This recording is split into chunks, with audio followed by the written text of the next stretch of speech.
Patut segenap yang ada diam dan sujud sembah, mengosongkan pikirannya dari barang dunia, karena Tuhan sungguh hadir, patut dipermuliakan. Ini kita mengenang saat keheningan meliputi murid-murid Yesus. Saat-saat mereka dikerumuni dan diikuti orang telah berakhir. Sang pemimpin yang mereka ikuti telah dikuburkan dan diam dalam kegelapan bumi. Marilah kita merenungkan ini. Apa yang dirasakan murid-murid Yesus saat itu? Ada kefanaan dan ada harapankah?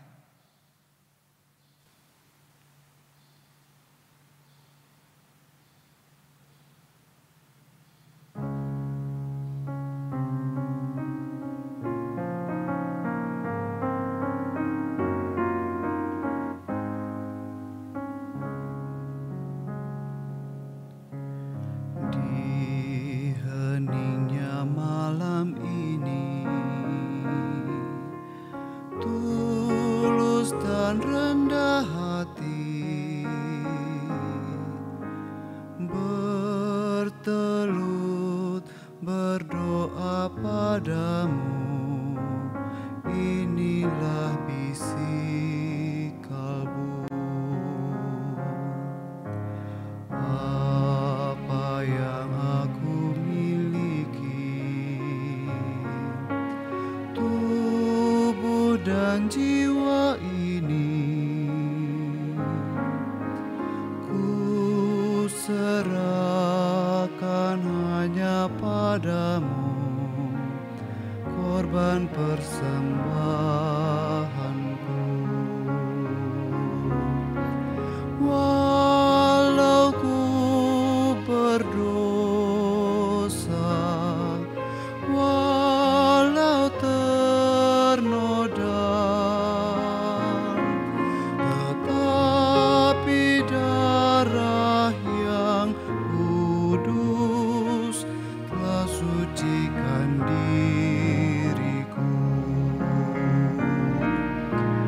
dan jati diriku kini bukan diriku lagi, melainkan Kristus Tuhanku hidup dalam diriku.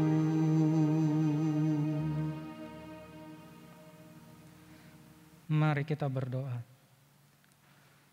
Tuhan, saat ini kami merenungkan karya dan kehadiran-Mu di antara kami. Kami syukuri saat ini di mana Engkau membiarkan diri dikuburkan, dan melaluinya kefanaan kami turut terkubur. Ajarilah kami untuk memahami dan menjalani hidup seperti kehendak-Mu dalam teladan yang Engkau tunjukkan. Dalam nama Yesus, amin.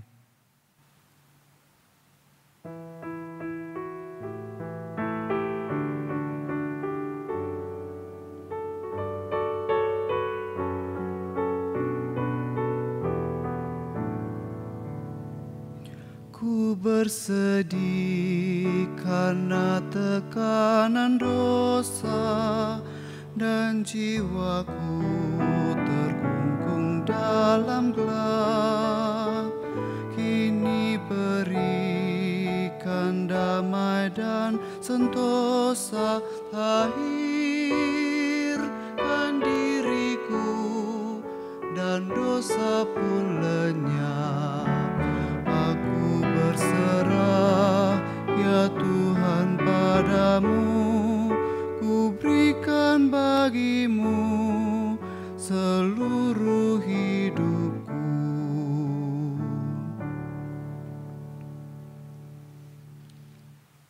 Manusia adalah makhluk mulia dibanding ciptaan yang lain. Manusia adalah gambar dan rupa Allah. Apakah ini berarti manusia berbeda dengan makhluk lainnya dalam hal kefanaan? Dengarlah tuturan Ayub 14 ayat 1 sampai 14. Manusia yang lahir dari perempuan, singkat umurnya dan penuh kegelisahan. Seperti bunga ia berkembang lalu layu. Seperti bayang-bayang ia hilang lenyap dan tidak dapat bertahan.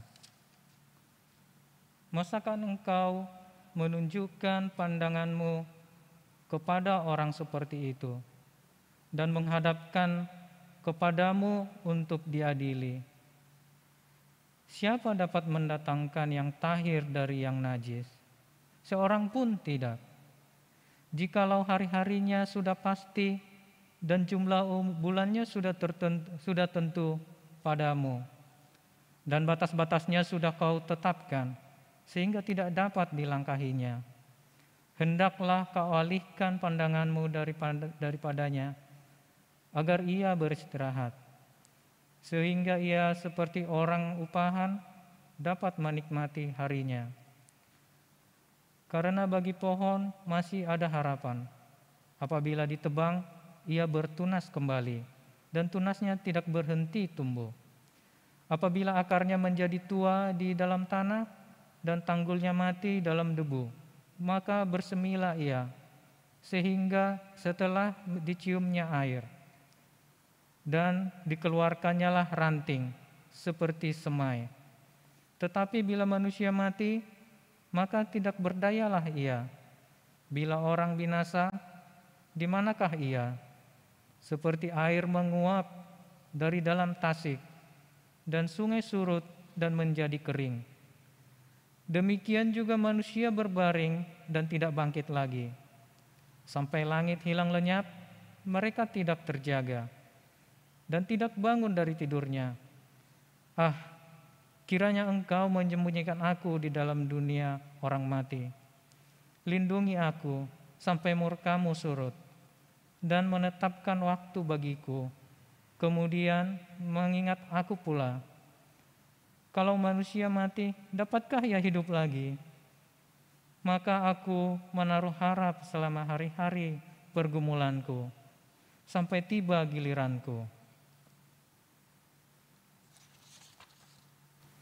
Dalam pandangan Ayub tentang kefanaan, manusia tidak berbeda dengan bunga ataupun yang lainnya. Bahkan ia bertanya, kalau manusia mati, dapatkah ia hidup lagi?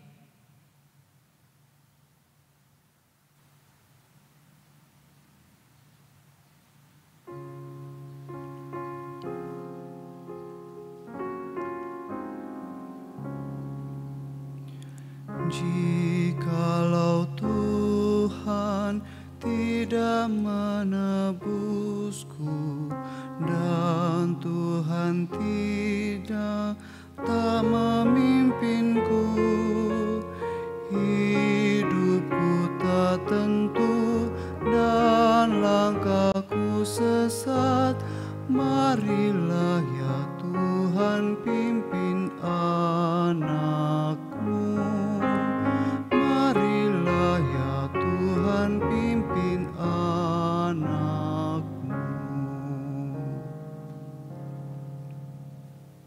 Betapa fananya manusia. Ia hidup sebentar dalam dosanya dan menghilang dalam kematian. Namun di dalam dirinya ada kesadaran untuk kehidupan yang tak terbatas dan mulia. Siapakah yang dapat memberikan itu kepadanya? Di manakah ia harus berlindung? Dan siapakah yang dapat menjamin kehidupannya? Tentu Dia yang memberi hidup itu.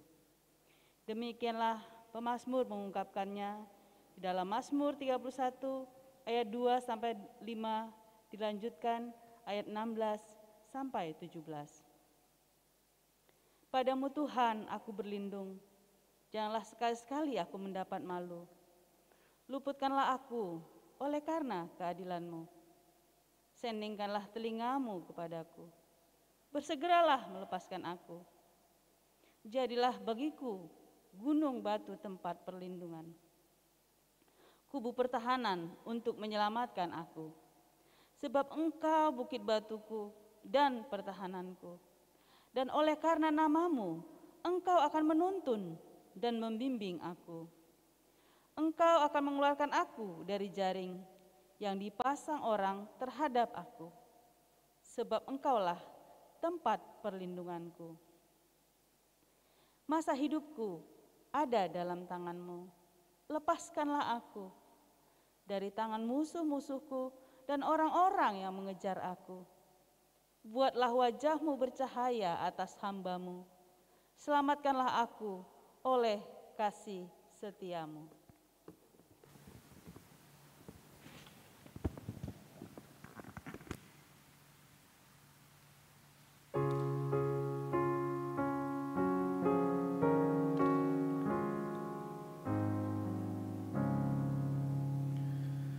Jikalau Tuhan datang menolongku dan Tuhan jaga hamba-Mu terus, hidupku damailah, dosa terhapuslah.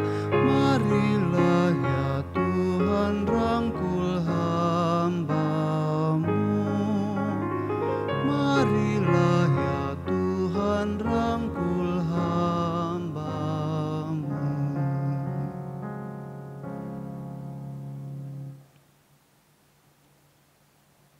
Saatnya kita bersyukur kepada Tuhan. Apa yang direnungkan manusia dalam misteri telah dinyatakan oleh Sang Pemberi hidup. Kita tidak lagi berakhir dalam kefanaan. Kita akan terus hidup di dalam Kristus, Sang hidup itu. Kini, dengarlah firman Tuhan dan lakukanlah dalam hidup kita dengan bersukacita menyongsong anugerah kehidupan itu dalam pengharapan iman. 1 Petrus 4 ayat 1 sampai 8.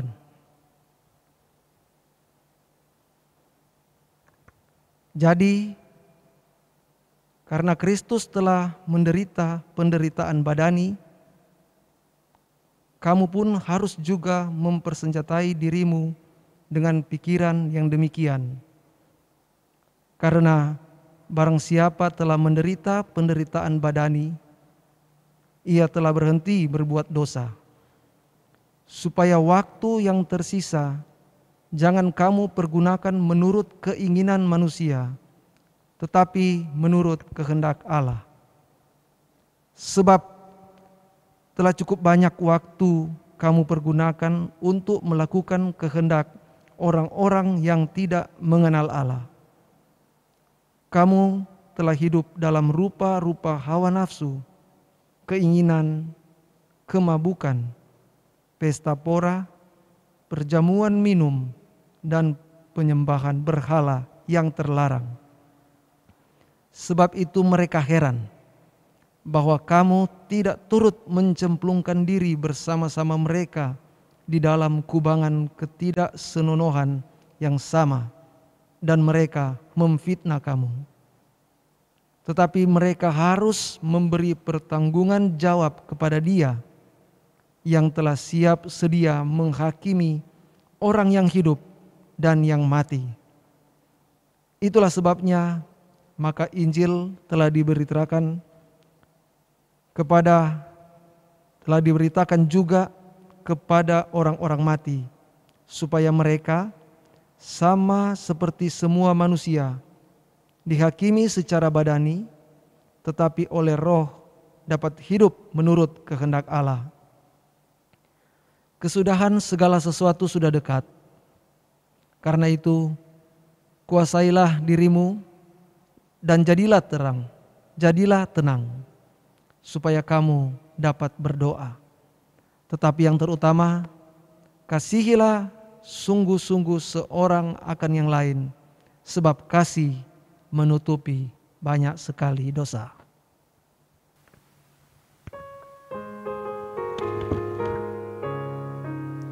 Aku bersyukur, bersukacita, kasih Tuhan diam di dalamku.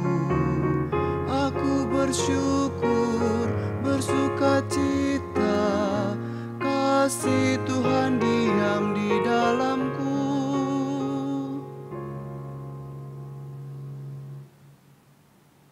Kita berdoa. Di dalam rasa syukur dan sukacita kami, ya Tuhan, saat kami masih mempunyai kesempatan saat ini, secara khusus merenungkan karya keselamatan yang Tuhan berikan kepada kami. Karena itu Tuhan, kami tidak ingin menyia-nyiakan kesempatan yang ada. Mari Tuhan, Engkau berbicara kepada setiap kami. Engkau berkenan memakai hamba-Mu sebagai alat-Mu untuk menyampaikan apapun yang hendak Tuhan sampaikan kepada kami. Tolong dia Tuhan, layakkan dia. Mampukan kami Tuhan untuk mempergunakan kesempatan ini untuk mendengar firman-Mu dengan baik. Terima kasih Tuhan, terpujilah nama-Mu. Di dalam nama Tuhan Yesus Kristus yang mengasihi kami, kami berdoa. Amin. Injil Matius pasal 27 ayat 57 sampai 66. Dengarkanlah firman Tuhan. Menjelang malam, datanglah seorang kaya orang Arimatea yang bernama Yusuf dan yang telah menjadi murid Yesus juga. Ia pergi menghadap Pilatus dan meminta mayat Yesus. Pilatus memerintahkan untuk menyerahkannya kepadanya. Dan Yusuf pun mengambil mayat itu, mengapaninya dengan kain lenan yang putih bersih, lalu membaringkannya di dalam kuburnya yang baru, yang digalinya di dalam bukit batu. Dan sesudah menggulingkan sebuah batu besar ke pintu kubur itu, pergilah ia. Tetapi Maria Magdalena dan Maria yang lain tinggal di situ, duduk di depan kubur itu. Keesokan harinya, yaitu sesudah hari persiapan, datanglah imam-imam kepala dan orang-orang Farisi bersama-sama menghadap Pilatus dan mereka berkata, "Tuan, kami ingat bahwa si penyesat itu sewaktu hidupnya berkata, 'Sesudah 3 hari aku akan bangkit.' Karena itu perintahkanlah untuk menjaga kubur itu sampai hari yang ketiga. Jikalau tidak, murid-muridnya mungkin datang untuk mencuri dia, lalu mengatakan kepada rakyat, ia telah bangkit dari antara orang mati, sehingga penyesatan yang terakhir akan lebih buruk akibatnya daripada yang pertama." Kata Pilatus kepada mereka, "Ini penjaga-penjaga bagimu. Pergi dan jagalah kubur itu sebaik-baiknya." Maka pergilah mereka, dan dengan bantuan penjaga-penjaga itu, mereka mematerai kubur itu dan menjaganya. Saudaraku yang dikasihi oleh Tuhan Yesus Kristus, masih ada kesempatan. Tema kita di Sabtu Sunyi ini. Jika masih ada kesempatan, itu berarti kesempatan itu harus kita pertimbangkan secara matang. Sebab Kita tahu bahwa kesempatan itu tidak pernah datang untuk kedua kalinya. Jika kita tidak mempergunakan kesempatan itu dengan sebaik-baiknya, biasanya yang ada adalah penyesalan. Kesempatan tidak pernah bisa kita panggil kembali. Saudaraku yang dikasihi oleh Tuhan, ketika kita bicara soal kesempatan, ada 4 hal yang tidak dapat kembali. Pertama adalah kata yang terucapkan.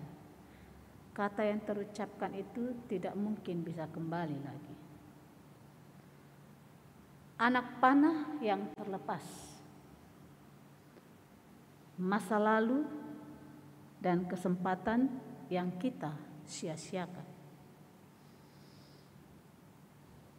Tetapi saudara-saudara, meski kesempatan itu tidak akan pernah kembali, kesempatan itu pasti mempunyai dampak. Karena itu saudara-saudara, dari kesempatan yang telah berlalu, harusnya kita bisa belajar sesuatu yang sangat berharga untuk masa depan. Saudaraku yang dikasihi Tuhan Yesus Kristus, bicara soal kesempatan, hari ini saudara-saudara adalah satu kesempatan bagi kita untuk kembali merenungkan firman Tuhan dari Injil yang sudah kita baca tadi. Di dalam bacaan kita, saudara-saudara, kita tahu di dalam keadaan di seputar kematian Tuhan Yesus, kita memperhatikan orang-orang yang ada, sikap mereka di seputar kematian Tuhan Yesus itu. Paling tidak saudara-saudara, saya simpulkan ada 2 macam golongan orang-orang menyikapi keadaan di seputar kematian Tuhan Yesus. Golongan yang pertama itu saudara-saudara adalah golongan yang mereka yang menghormati dan mengasihi Tuhan Yesus. Golongan yang kedua adalah mereka yang tetap menutup pintu hati mereka dengan rapat-rapat dan memilih untuk tetap membenci Tuhan Yesus. Mari saudara-saudara kita melihat orang-orang tersebut. Pertama saudara-saudara, kita melihat dari sisi seorang yang bernama Yusuf. Yusuf orang yang kaya dari Arimatea. Kalau kita melihat saudara-saudara dari catatan Injil Markus, Yusuf itu adalah merupakan anggota majelis besar Sanhedrin Yahudi. Ia termasuk orang terkemuka di kalangan Yahudi. Kita bisa melihat di Markus 15 ayat 43. Namun Yusuf tidak seperti para anggota Sanhedrin lainnya yang membenci Tuhan Yesus. Bahkan dikatakan Yusuf adalah orang yang percaya pada Yesus. Yusuf adalah salah seorang yang menanti-nantikan kedatangan Sang Mesias dan menantikan kerajaan Allah itu terwujud di muka bumi ini. Markus 15 ayat 43. Yusuf dari Arimatea adalah salah seorang dari sekian banyak orang yang ada di sekitar kematian Tuhan Yesus. Ia begitu dekat dengan salib Tuhan Yesus. Ia tidak saja melihat, tetapi dia menyentuh tubuh Tuhan Yesus. Tubuh Tuhan Yesus yang penuh dengan luka dan yang sudah rusak itu. Yusuf mengambil mayat Tuhan Yesus. Ia mengapani mayat itu dengan kain lenan yang putih bersih.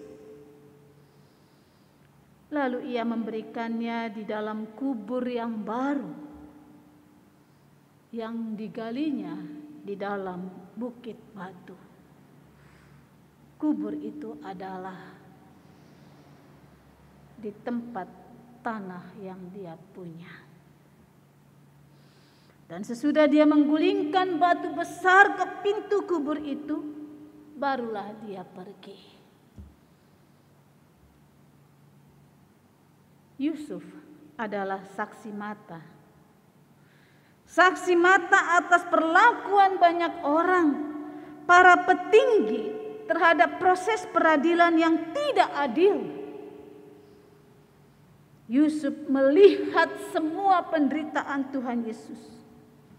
Meskipun Yusuf tidak setuju dengan putusan dan tindakan majelis, ia tidak dapat mencegah hukuman mati yang dialami oleh Tuhan Yesus. Dalam Injil Lukas pasal 23 ayat 50 dikatakan bahwa Yusuf ini bukan saja anggota majelis besar, tetapi Yusuf adalah seorang yang baik dan benar, yang menantikan kerajaan Allah. Kematian Tuhan Yesus disalib dilihatnya dengan penuh pergolakan hati. Di satu sisi dia tidak setuju Yesus diperlakukan seperti itu karena itu tidak benar dan tidak adil. Tapi di sisi lain dia tidak bisa berbuat apa-apa. Meski dia adalah seorang anggota Sanhedrin, seorang anggota majelis besar. Meski dia adalah orang yang baik dan benar, meski dia adalah orang yang kaya. Tapi dia tidak bisa berbuat apa-apa atas ketidakadilan, atas ketidakbenaran, atas penderitaan yang ditanggung oleh Tuhan Yesus. Dia hanya sebagai penonton. Saudaraku yang dikasihi Tuhan, saudara-saudara bisa merasakan gejolak pergolakan hati Yusuf. Dia tidak setuju terhadap keputusan itu. Dia tidak setuju Yesus diperlakukan secara hina seperti itu. Tapi dia tidak bisa berbuat apa-apa. Sampai akhirnya Tuhan Yesus disalibkan. Dia melihat bagaimana Yesus itu disalibkan. Dia melihat bagaimana Yesus itu mati di sana.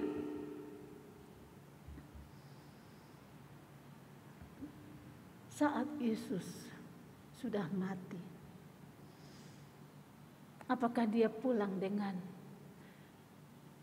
rasa tidak nyaman, rasa marah, rasa kesal? Saudaraku yang dikasihi Tuhan, tidak. Injil mengatakan kepada kita, saudara-saudara, di dalam Injil Markus dikatakan bahwa Yusuf memberanikan diri. Tadi dia tidak berani bersuara. Tadi dia tidak berani bertindak. Tapi sekarang dia memberanikan diri menghadap Pilatus dan meminta mayat Yesus. Artinya saudara-saudara, dia menyadari betul konsekuensi daripada tindakan itu. Dia yang adalah seorang anggota majelis besar yang terkemuka, sementara orang lain tetap dalam posisi tidak ada yang berani. Tidak ada yang berani untuk menurunkan jenazah Yesus dari atas kayu salib. Karena Yesus bukanlah mati atas tuduhan sebagai penjahat saja, melainkan Yesus mati dituduh sebagai pemberontak dan penghujat Allah. Itu artinya saudara-saudara, siapa saja yang berani untuk menurunkan mayat Yesus, dia akan terseret dan dianggap sebagai lawan pemerintah Romawi maupun otoritas agama Yahudi. Saudaraku yang dikasihi Tuhan Yesus Kristus, apalagi untuk menurunkan jenazah Yesus harus minta izin lebih dahulu ke Pilatus. Dan Injil menyampaikan kepada kita, saudara-saudara, Yusuf dari Arimatea ini yang menjadi saksi mata terhadap kematian Tuhan Yesus ini, akhirnya dia memberanikan diri untuk melakukan sesuatu. Kesempatan yang ada tidak mau dia sia-siakan. Dia tidak ingin mengakhiri kisah itu dengan hanya berdiam diri, tidak berbuat sesuatu. Selain mendapatkan izin dari Pilatus, Yusuf juga mempersiapkan segala sesuatu yang terbaik untuk penguburan Tuhan Yesus. Ayat 59 sampai 60. Proses penguburan itu disaksikan oleh Maria Magdalena dan Maria lainnya. Terlihat jelas, saudara-saudara, bahwa kematian Tuhan Yesus tidak menghalangi Yusuf untuk memberikan yang terbaik bagi gurunya yang dia percayai. Saudaraku yang dikasihi Tuhan, di sisi lain orang-orang ada di sekitarnya yang tidak menyayangi Yesus, yang tidak mempunyai cinta kasih kepada Tuhan Yesus. Mereka terus berpikir bagaimana caranya untuk tetap membuat kisah ini menjadi kisah yang sungguh-sungguh kisah memalukan dan kisah berbahaya. Karena itu harus disikapi dengan serius. Mereka mengingat bahwa Tuhan Yesus pernah berkata, mereka mengingat bahwa Tuhan Yesus pernah berkata bahwa kalau dia nanti meninggal, hari ketiga dia akan bangkit. Perkataan itu diingat oleh mereka dan karena itu mereka pergi melakukan sesuatu.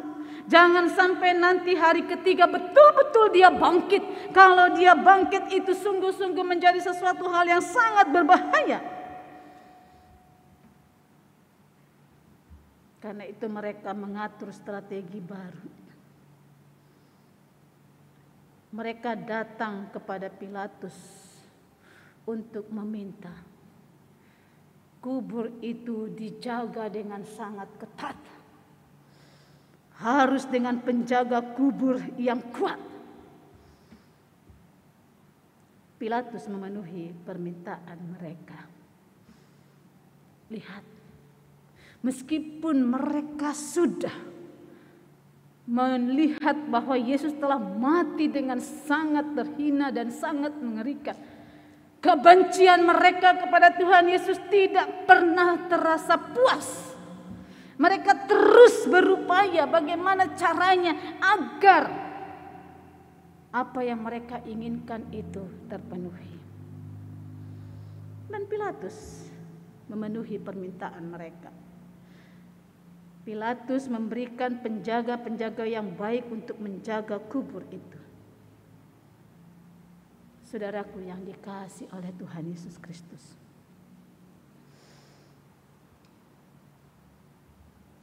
setiap kesempatan, setiap orang bisa menyikapinya secara berbeda-beda. Kalau pikiran kita buruk, maka kita akan menyikapi kesempatan itu secara buruk. Kalau pikiran kita, hati kita dipenuhi dengan cinta kasih, maka setiap kesempatan itu kita pergunakan dengan sebaik-baiknya. Yusuf, ya, kita belajar dari Yusuf. Sekecil apapun kesempatan yang masih ada untuk mewujud nyatakan kasihnya kepada Tuhan Yesus, dia pergunakan kesempatan itu walaupun hanya untuk memakamkan jenazah Yesus. Kesempatan itu dia pergunakan dengan sebaik-baiknya. Dia turunkan jenazah itu. Dengan tangannya dia memberikan kafan yang terbaik, yang putih bersih. Dan dikuburkan di tempat yang terbaik di tanah miliknya. Dan dia gali sendiri kubur itu di dalam batu.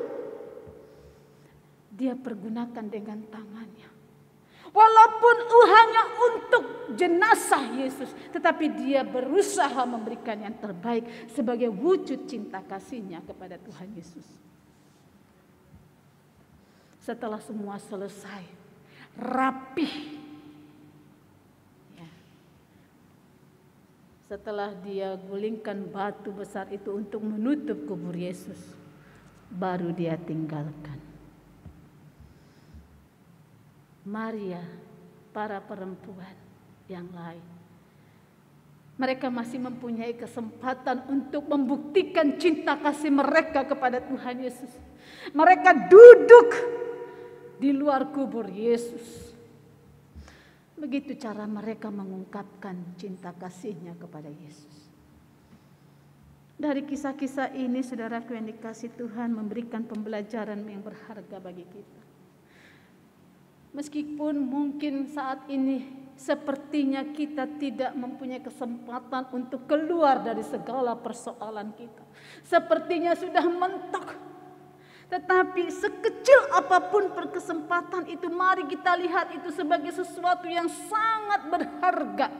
Sebagai sesuatu yang sangat berharga untuk mewujud nyatakan jati diri kita sebagai orang yang beriman kepada Tuhan. Untuk mewujud nyatakan cinta kasih kita di dalam ketaatan dan kesetiaan kita kepada Tuhan. Saya yakin dan percaya, meskipun Yusuf hanya berbuat sesuatu untuk jenazah Tuhan Yesus, tetapi ada satu kepuasan dalam dirinya daripada tidak berbuat apa-apa. Gejolak yang ada dalam dirinya, rasa sakit, sedih, bahkan marah yang membuat dia tidak bisa berbuat apa-apa, dia selesaikan dengan menggunakan kesempatan sekecil apapun, walaupun hanya untuk urusan jenazah. Dia berikan yang terbaik.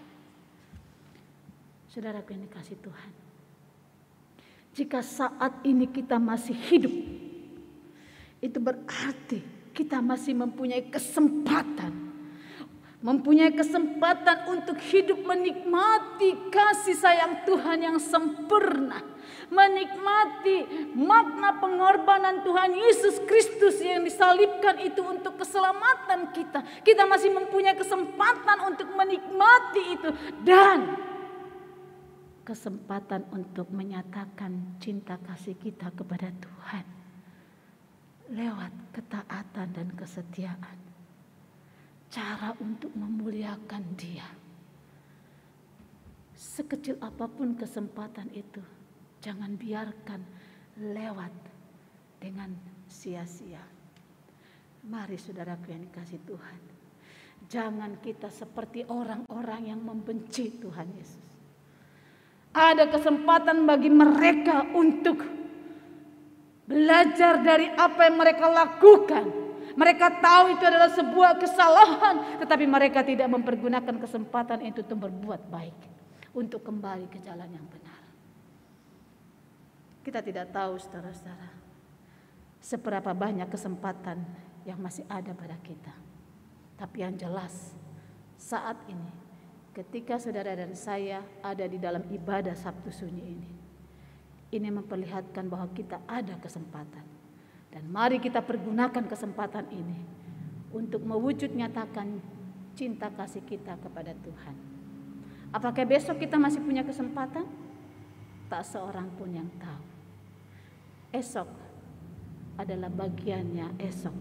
Jika besok masih ada, besok adalah juga kesempatan bagi kita untuk memberikan yang terbaik sebagai bentuk rasa syukur dan pembalasan kita terhadap kasih sayang Tuhan yang sempurna. Selamat menggunakan kesempatan sebaik-baiknya. Nama Tuhan dimuliakan. Amin.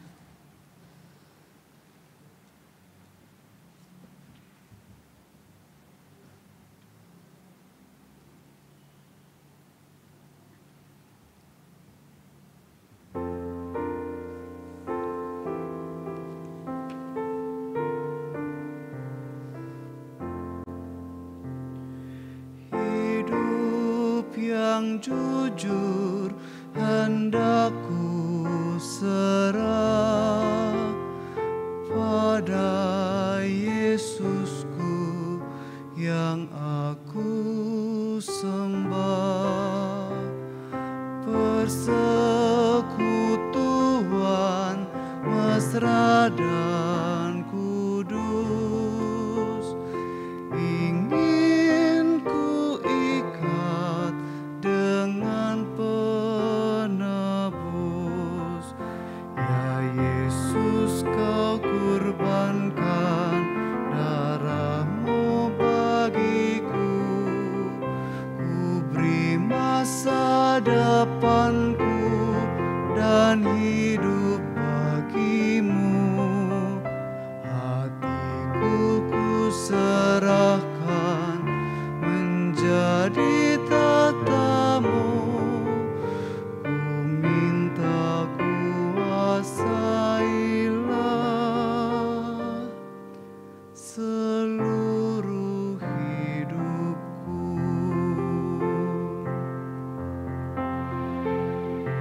Di mana-mana setiap kerja kan ku lakukan demi namanya, rela menanggung sengsara pedih. Ku ikut Yesus, ku pikul salib. Ya Yesus, kau kurbankan darahmu bagiku, ku beri masa depanku dan hidup bagimu. Hatiku ku serahkan menjadi tatamu, ku minta kuasailah seluruh hidupku.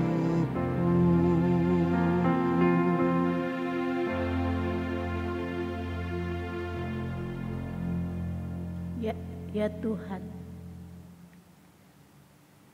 saat kami mengarahkan pandangan kami pada diri kami sendiri, terasa nafas ini masih ada di sini. Tubuh ini masih bisa bergerak. Artinya, kesempatan hidup masih ada pada kami. Kami melangkahkan kaki kami, membawa seluruh keberadaan kami menuju pada kemenangan yang Tuhan siapkan di depan. Anugerahi kami hikmat, ya Tuhan, agar langkah kami ini kami ayunkan di dalam keyakinan, kami hidup di dalam anugerah kasih sayang Tuhan, dan tujuan kami adalah kepada kemenangan. Amin.